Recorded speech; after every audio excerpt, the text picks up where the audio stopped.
Hi hello നമസ്കാരം. സഹകാരി rice പ്ലസിന്റെ മറ്റൊരു current affairs ക്ലാസ്സിലേക്ക് എല്ലാവർക്കും സ്വാഗതം. അപ്പോൾ അടുത്തിടെ നമ്മുടെ ഇന്ത്യയുടെ ഒരു യുദ്ധവിമാനം ഒരു സ്ഥലത്ത് വെച്ചിട്ട് അത് തകർന്നു വീണു. അപ്പോൾ ഏതാണ് ആ യുദ്ധവിമാനം, എന്താണ് അതിനെപ്പറ്റി നമുക്കറിയേണ്ട പോയിന്റ്? ക്ലാസ്സിലേക്ക് കിടക്കാം. MiG-29 ആഗ്രയിൽ തകർന്നു വീണു. അപ്പോൾ MiG-29 എവിടെയാണ് തകർന്നു വീണത്? ആഗ്രയിലാണ്. എന്താണെന്ന് നോക്കാം. ഉത്തർപ്രദേശിലെ ആഗ്രയിൽ വ്യോമസേനയുടെ MiG-29 യുദ്ധവിമാനം തകർന്നു വീണു. അപ്പോൾ MiG-29 വിമാനം ഏത് കാറ്റഗറിയിൽ പെടുന്നു എന്ന് ചോദ്യം വന്നാൽ ഏതാണ്? ഇന്ത്യൻ വ്യോമസേനയുടെ യുദ്ധവിമാനമാണ് MiG-29 എന്ന് ഓർത്തിരിക്കുക. പരിശീലനത്തിനിടെയായിരുന്നു അപകടം വന്നത്. അപ്പോൾ ഈ അപകടം സംഭവിച്ചത് പരിശീലനത്തിനിടെയായിരുന്നു. റഷ്യൻ നിർമ്മിത MiG-29 വിമാനങ്ങൾ 1987 ഇന്ത്യൻ വ്യോമസേനയുടെ ഭാഗമായത്. അപ്പോൾ റഷ്യൻ നിർമ്മിതമാണ് നമ്മുടെ MiG-29 വിമാനങ്ങൾ. ഇത് 1987 ഇന്ത്യൻ സേനയുടെ ഭാഗമായി മാറിയത്. ഇന്തോനേഷ്യയിൽ അഗ്നിപർവ്വത സ്ഫോടനം. ഇന്തോനേഷ്യയിൽ ഒരു അഗ്നിപർവ്വത സ്ഫോടനം ഉണ്ടായിരിക്കുന്നു. നോക്കാം. ഇന്തോനേഷ്യയിൽ അഗ്നിപർവ്വത സ്ഫോടനത്തിൽ 10 പേർ കൊല്ലപ്പെട്ടു. അപ്പോൾ വളരെ ഭയാനകമായ ഒന്ന് തന്നെയായിരുന്നു. 10 പേരുടെ മരണത്തിന് കാരണമായ അഗ്നിപർവ്വത സ്ഫോടനമാണ് ഇന്തോനേഷ്യയിൽ നടന്നത്.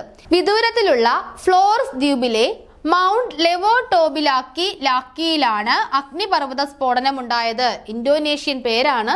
മൗണ്ട് ലെവോട്ടോബിലാക്കിയിലാണ് അഗ്നിപർവ്വത സ്ഫോടനം ഉണ്ടായത്. ഏതാണ് ആ ദ്വീപ്?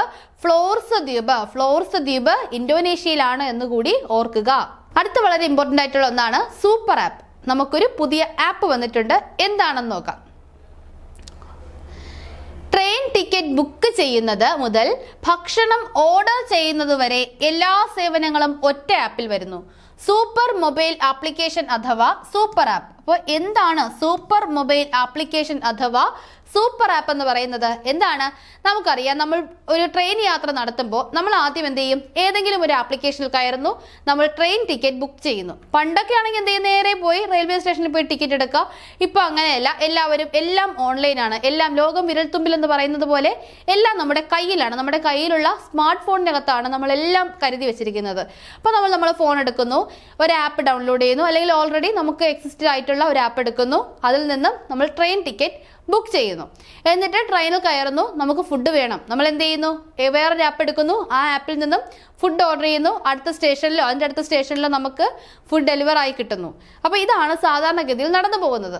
പക്ഷെ അതൊന്നും ഇനി വേണ്ട. ഇനി ഓരോരോ ആപ്ലിക്കേഷൻ നമ്മൾ ഡൗൺലോഡ് ചെയ്ത് നമ്മുടെ ഫോണിൻ്റെ സ്പേസ് കളയേണ്ട. ഈ ഒരൊറ്റ ആപ്പ് മതി. എന്താണ് ആ ആപ്പ്? സൂപ്പർ ആപ്പ് അഥവാ സൂപ്പർ മൊബൈൽ ആപ്ലിക്കേഷൻ. അപ്പോൾ സൂപ്പർ ആപ്പ് വന്നിരിക്കുകയാണ്. നമ്മുടെ ഫോണിൻ്റെ സ്പേസ് കളയേണ്ട. ഒത്തിരി ആപ്പുകൾ ഡൗൺലോഡ് ചെയ്തിട്ട് ഈ ഒരൊറ്റ ആപ്പ് മാത്രം മതി നമ്മുടെ ട്രെയിൻ യാത്ര സുഗമമാക്കുന്നതിന്. സെന്റർ ഫോർ റെയിൽവേയുടെ ഇൻഫർമേഷൻ സിസ്റ്റംസ് ആണ് ഈ ആപ്പ് വികസിപ്പിച്ചത്. അപ്പോൾ ഈ ആപ്പ് വികസിപ്പിച്ചത് ആരാണ്? സെന്റർ ഫോർ റെയിൽവേയുടെ ഇൻഫർമേഷൻ സിസ്റ്റംസ് ആണ്. ഇൻഫർമേഷൻ സിസ്റ്റംസ് അഥവാ CRAS അഥവാ centre for railway information system ആണ് ഈ സൂപ്പർ ആപ്പ് വികസിപ്പിച്ചത്. ഈ സൂപ്പർ ആപ്പ് വികസിപ്പിക്കുന്നത് ആരാണ്? Centre for railway information systems അഥവാ CRIS ആണ് ഈ ആപ്പ് വികസിപ്പിക്കുന്നത്. നിലവിൽ റെയിൽവേയുടെ സേവനങ്ങൾക്കായി വിവിധ ആപ്പുകളും വെബ്സൈറ്റുകളുമാണ് യാത്രക്കാർ ഉപയോഗിക്കുന്നത്. അല്ലേ? നമ്മൾ ആദ്യമേ പറഞ്ഞു, നമ്മൾ ഓരോ സേവനത്തിനും ഓരോ ആപ്ലിക്കേഷനാണ് അല്ലെങ്കിൽ ഓരോ വെബ്സൈറ്റുകളാണ് നമ്മൾ ഉപയോഗിക്കുന്നത്. ഈ സേവനങ്ങളാണ് നമുക്ക് ഒറ്റ ആപ്പിൽ കിട്ടുന്നത്. എന്താണ് നമ്മുടെ ഈ സൂപ്പർ ആപ്പിന്റെ പ്രത്യേകത? സൂപ്പർ ആപ്പിനെ സൂപ്പർ ആക്കുന്നത് എന്തൊക്കെയാണെന്ന് നോക്കാം. എന്താണ്? ടിക്കറ്റ് ബുക്കിംഗ് തന്നെയാണ് ഒന്നാമത്തേത്. ഇതിൽ പ്ലാറ്റ്ഫോം ടിക്കറ്റും വാങ്ങാം, ട്രെയിൻ ഷെഡ്യൂൾ നോക്കാം, മറ്റു ടിക്കറ്റുകളും ബുക്ക് ചെയ്യാം. ട്രെയിൻ ഷെഡ്യൂൾസ് നോക്കാമല്ലോ, ഏതൊക്കെ സമയത്ത്. ഇപ്പോൾ നമുക്ക് അടുത്ത മാസം അല്ലെങ്കിൽ അടുത്ത ആഴ്ചയാണ് ഒരിടത്തേക്ക് പോകാനുള്ളത്. ആ സമയത്ത് ഏത് സമയമാണോ നമുക്ക് ഓക്കെ ഉള്ളത് ആ സമയത്ത് ടിക്കറ്റ് ഉണ്ടോ അല്ലെങ്കിൽ ആ സമയത്ത് ട്രെയിൻ ഉണ്ടോ എന്ന് നമുക്കറിയണം. അപ്പോൾ അതിന് വേണ്ടിയിട്ട് നമുക്ക് ഈ സൂപ്പർ ആപ്പ് ഉപയോഗിക്കാവുന്നതാണ്.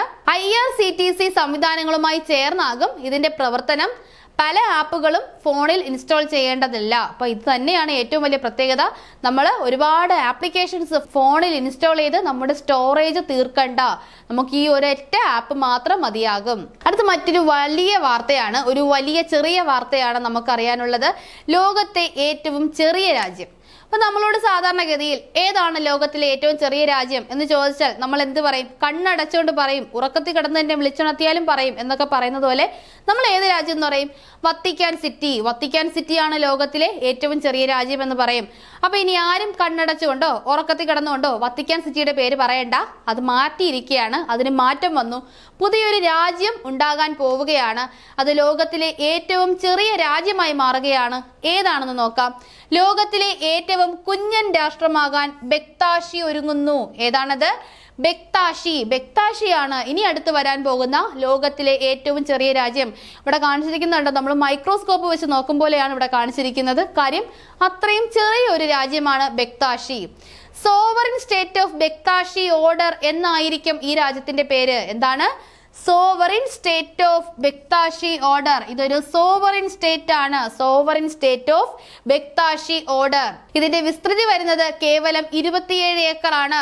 നമുക്കറിയാം പണ്ടുകാലത്ത് നമ്മുടെ ഭൂപ്രഭുക്കന്മാരുടെ ഏക്കർ കണക്കിന് സ്വത്തുവകകൾ ഉണ്ടായിരുന്നു. അതിന്റെ അത്രയും പോലും തന്നെ വിസ്തൃതി ഇല്ലാത്ത ഒരു വളരെ ചെറിയ ഒരു രാജ്യമാണ് നമ്മുടെ sovereign state of Bektashi order.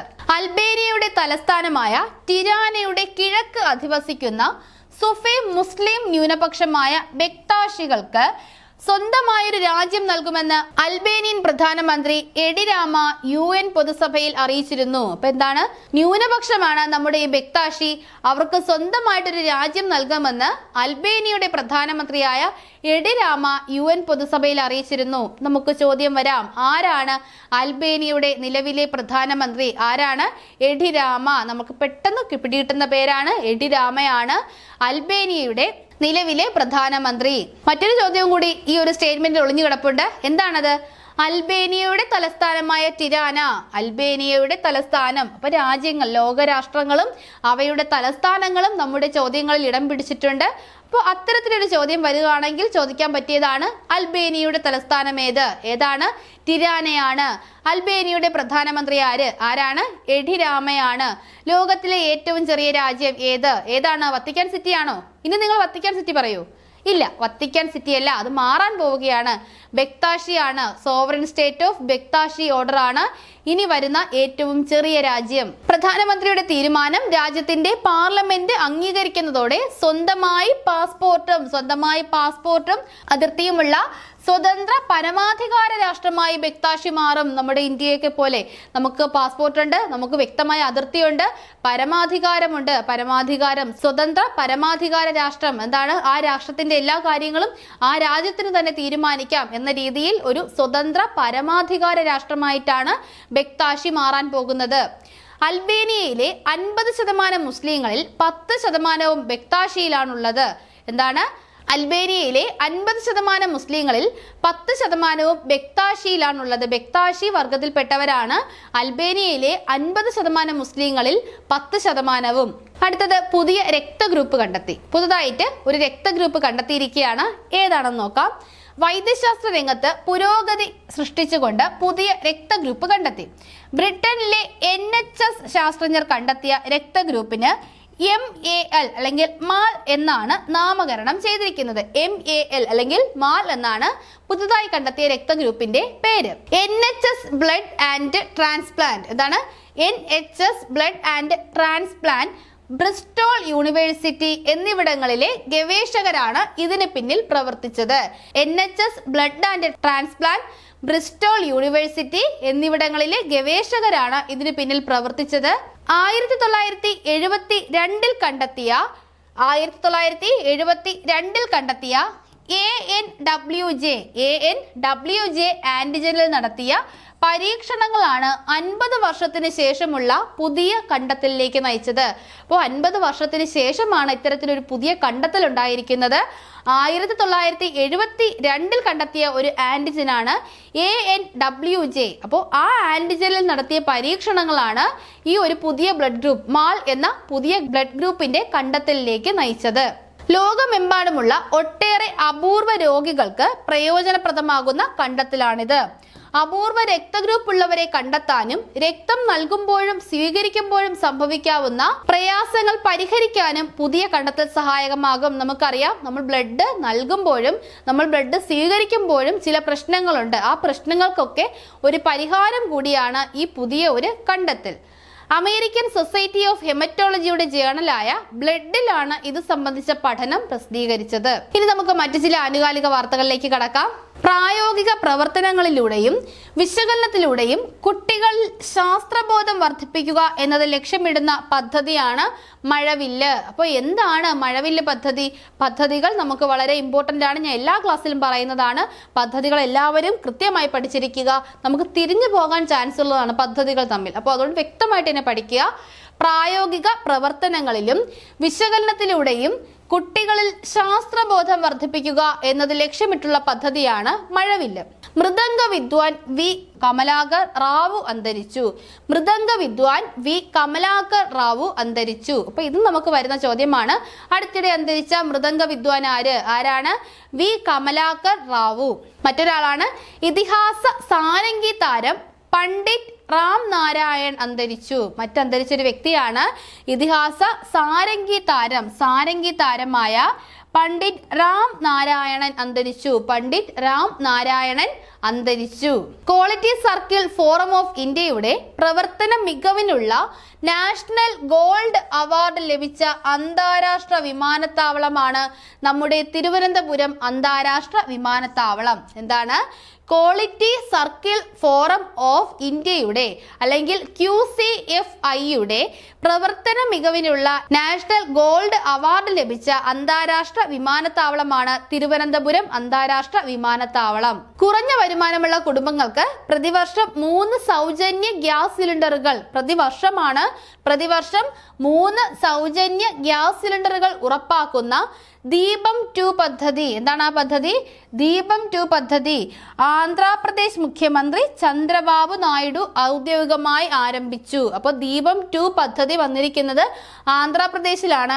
Andhra Pradesh മുഖ്യമന്ത്രി ചന്ദ്രബാബു നായിഡു ആണ്. എന്താണ് ദീപം 2 പദ്ധതി? കുറഞ്ഞ വരുമാനമുള്ള കുടുംബങ്ങൾക്ക് പ്രതിവർഷം 3 സൗജന്യ ഗ്യാസ് സിലിണ്ടറുകൾ ഉറപ്പാക്കുന്ന പദ്ധതിയാണ് ദീപം 2 പദ്ധതി. കേരളത്തിൽ ആദ്യമായി ഇലക്ട്രോ കോർട്ടിക്കോഗ്രാഫ് അല്ലെങ്കിൽ ഇലക്ട്രോ-കോർട്ടിക്കോഗ്രാഫ് അഥവാ ECOG തലച്ചോറിൽ ഘടിപ്പിച്ചുകൊണ്ടുള്ള ശസ്ത്രക്രിയ നടത്തിയത് എവിടെയാണ്? കോഴിക്കോട് ഗവൺമെന്റ് മെഡിക്കൽ കോളേജ് ആശുപത്രിയിലാണ്. അപ്പൊ എന്താണ്? കേരളത്തിൽ ആദ്യമായി ഇലക്ട്രോ-കോർട്ടിക്കോഗ്രാഫ് അഥവാ ECOG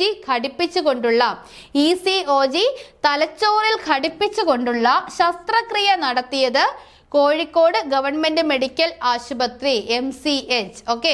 രാജ്യത്ത് ആദ്യമായി സ്ത്രീകൾക്ക് സർക്കാർ ജോലികളിൽ 35% സംവരണം ഏർപ്പെടുത്തി മധ്യപ്രദേശ് സർക്കാർ. അപ്പൊ എന്താണ്? രാജ്യത്ത് ആദ്യമായി സ്ത്രീകൾക്ക് സർക്കാർ ജോലികളിൽ, ഓർക്കുക, സർക്കാർ ജോലികളിലാണ് 35% സംവരണം മധ്യപ്രദേശ് സർക്കാർ ഏർപ്പെടുത്തിയത്. അടുത്ത നമ്മുടെ ആരാണ് എന്താണ് സെഗ്മെന്റ് ആണ്. അപ്പോൾ നമ്മൾ കഴിഞ്ഞ ക്ലാസ്സിൽ ഒരു ഭേദഗതിയാണ് പറഞ്ഞത്. അത് ഏതായിരുന്നു? 42ാം ഭരണഘടനാ ഭേദഗതിയായിരുന്നു. 42ാം ഭരണഘടനാ ഭേദഗതിയെ പറ്റിയാണ് നമ്മൾ കഴിഞ്ഞ ക്ലാസ്സിൽ പറഞ്ഞത്. ഇന്നത്തേത് നമ്മുടെ ഭൂമിയുടെ ഒരു പാളിയെ പറ്റിയാണ്. ഏതാണെന്ന് നോക്കാം. ഭൂവൽക്കത്തിന് തൊട്ട് താഴെ സ്ഥിതി ചെയ്യുന്ന പാളിയാണിത്. ഭൂമിയുടെ ഉള്ളറയിൽ ഭൂവൽക്കത്തിന് തൊട്ട് താഴെയുള്ള പാളിയാണ്. ഭൂമിയുടെ പാളികളിൽ മധ്യഭാഗത്തായാണ് സ്ഥാനം. അപ്പോൾ ഈ 2 പോയിന്റ് ഒന്ന് തന്നെയാണ്. ഒന്ന് ഭൂവൽക്കത്തിന് തൊട്ട് താഴെ സ്ഥിതി ചെയ്യുന്നു. പിന്നെന്താണ്? ഭൂമിയുടെ ഉള്ളറയിൽ, ഭൂവൽക്കമാണ് മുകളിൽ, അതിന്റെ ഉള്ളറയിൽ ഭൂവൽക്കത്തിന് തൊട്ട് താഴെയായിട്ട് സ്ഥിതി ചെയ്യുന്നു. ഭൂമിയുടെ പാളികളിൽ മധ്യഭാഗത്തായാണ് ഇതിന്റെ സ്ഥാനം. മധ്യഭാഗത്തെ പാളിയാണ്. ഏറ്റവും പുറമെയുള്ള പാളി ഭൂവൽക്കമാണെന്ന് നമുക്കറിയാം. അടുത്ത തൊട്ട് താഴെയുള്ള പാളിയാണ് ഇത്. ഓക്സിജൻ, സിലിക്കൺ, മെഗ്നീഷ്യം എന്നിവയാണ് സ്ഥിതി ചെയ്യുന്ന പ്രധാന ഘടകങ്ങൾ. അപ്പോൾ ഈ പാളിയിലുള്ള പ്രധാന ഘടകങ്ങളാണ് ഓക്സിജൻ, സിലിക്കൺ, മെഗ്നീഷ്യം. ഏതൊക്കെയാണ്? Oxygen, silicon, magnesium. ഭൂമിയുടെ വ്യാപ്തത്തിന്റെ 84% ഭൂമിയുടെ പിണ്ഡത്തിന്റെ 67% ഉൾക്കൊള്ളുന്ന ഭാഗമാണ്. അപ്പോൾ ഏറ്റവും വിസ്തൃതമായ ഒരു പാളി കൂടിയാണിത്. ഭൂമിയുടെ വ്യാപ്തത്തിന്റെ 84% ഭൂമിയുടെ പിണ്ഡത്തിന്റെ 67% ഉൾക്കൊള്ളുന്ന ഭാഗമാണിത്. മെഗ്നീഷ്യം ഓക്സൈഡ് ആണ് ഏറ്റവും കൂടുതലുള്ള സംയുക്തം. അപ്പൊ ഈ പാളിയിൽ ഏറ്റവും കൂടുതലുള്ള സംയുക്തം ഏതാണ്? മെഗ്നീഷ്യം ഓക്സൈഡ് ആണ്. മെഗ്നീഷ്യം ഓക്സൈഡ് ആണ് ഏറ്റവും കൂടുതലുള്ള സംയുക്തം. അപ്പോൾ എല്ലാവർക്കും ഇത് ഏത് പാളിയാണെന്ന് മനസ്സിലായിട്ടുണ്ടാകും. അപ്പോൾ എല്ലാവരും തീർച്ചയായിട്ടും ഇത് കമന്റ് ചെയ്യുക. അപ്പോൾ ഇത്രയുമാണ് ഇന്നത്തെ ക്ലാസ്. നിങ്ങളുടെ സജഷൻസ് എന്താണെന്ന് കമന്റ് രൂപത്തിൽ ഞങ്ങളെ അറിയിക്കുക. അതെല്ലാം പരിഗണിച്ചുകൊണ്ടായിരിക്കും നമ്മുടെ അടുത്ത ക്ലാസ്സുകൾ വരുന്നത്. അപ്പോൾ തീർച്ചയായും എല്ലാവരും അവരുടെ അഭിപ്രായങ്ങൾ കമന്റ് ചെയ്യുക. ഇന്നത്തെ ക്ലാസ് ഇവിടെ കഴിയുന്നു. അടുത്ത ക്ലാസ്സിലൂടെ നമുക്ക് വീണ്ടും കാണാം. താങ്ക്